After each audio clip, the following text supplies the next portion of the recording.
Other than having gobs of money, being a celebrity can't be easy. Sometimes people might be out to get you, or you might just want to vanish and stay gone. We don't know why, but these celebrities disappeared and are still missing today. At the time he went missing, Hale Boggs was one of the most famous politicians in America. A Democrat from New Orleans, Boggs had sat on the Warren Commission investigating JFK's assassination before becoming House Majority Leader during the Nixon years. Even though he looks black and white here, he had a personality that you could call colorful.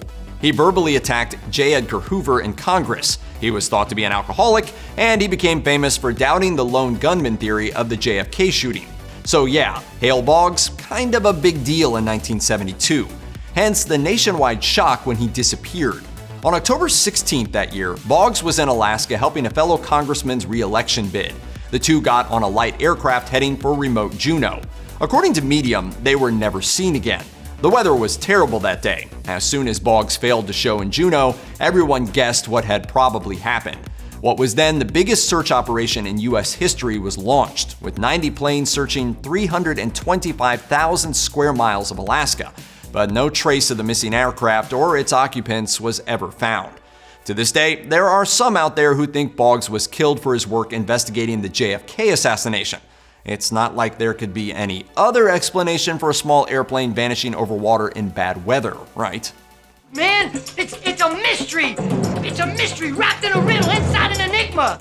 Were he anybody else, Michael Rockefeller's disappearance in 1961 would not have been big news. But he wasn't anybody else. He was Michael freaking Rockefeller, son of the famous Nelson Rockefeller. It may have only been because of his name, but when Michael Rockefeller vanished off the coast of what was then Netherlands, New Guinea, the world sat up and paid attention. The whole story is more strange and twisted than you can imagine. After a privileged upbringing, Michael decided to take a trip way out into the Pacific to both collect primitive art and maybe find himself. He wound up boating around New Guinea, the island today split between Indonesia and Papua New Guinea, and even made some friends among the local tribes. At least he thought he did. On November 19, 1961, Michael's boat overturned near the Asmat region of the island. The boys swam to shore to look for help, and that's it. Nobody ever saw him again. While it's widely assumed he drowned, at least some members of local tribes have told stories indicating he was killed on reaching shore. If you don't know the name Daniel Lynn Lagerlöf, that's because you didn't spend the formative years of your life living in the land of gritty Swedish noir fiction. A writer and director, Lagerlöf was the mind behind multiple Swedish classics. In 2011, Lagerlöf was scouting locations for an upcoming thriller project in southern Sweden, inside a nature reserve known as Sjöpannen. A wild and remote island just off the mainland, Sjöpannen is bleak, windswept, and not the sort of place you'd expect to easily get lost, all of which is why Lagerlöf's fate is so puzzling.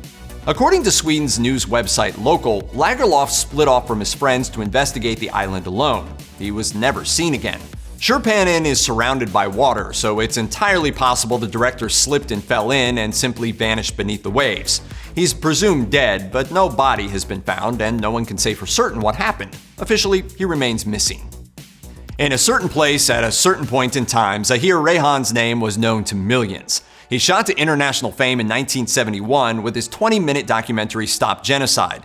Depicting the plight of Bangladeshi refugees fleeing the country's liberation war with Pakistan, it shone a spotlight on those suffering under a military regime that may have killed up to 3 million people. It also shone a spotlight on Raihan himself.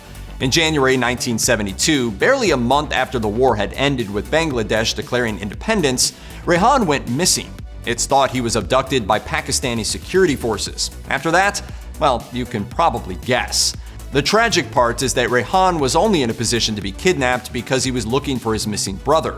The Dhaka Tribune claims Raihan's brother was abducted off the streets of Bangladesh 2 days before the end of the war. When the dust of the conflict had settled, Raihan went looking for him, only to vanish himself. In another universe, Weldon Kees is one of those names you got sick of studying in American Lit class. What the A poet who tried to bridge the divide between Jazz Age experimentation and New Age madness, Kees was someone who was always on the verge of making it big. Living in New York, he attended literary parties alongside people like the novelist Graham Greene.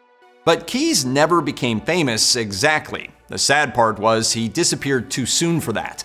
Kees spent decades failing to break into the literary scene, and by 1955 he was gloomily talking about vanishing off to Mexico and never returning.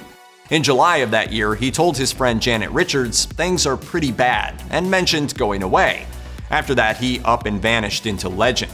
The next day, July 19, 1955, Kees's car was discovered by the Golden Gate Bridge. His wallet, sleeping bag, and account savings book went missing along with him. Who knows, maybe Kees managed to forge a new life down south away from all the pressures of literature.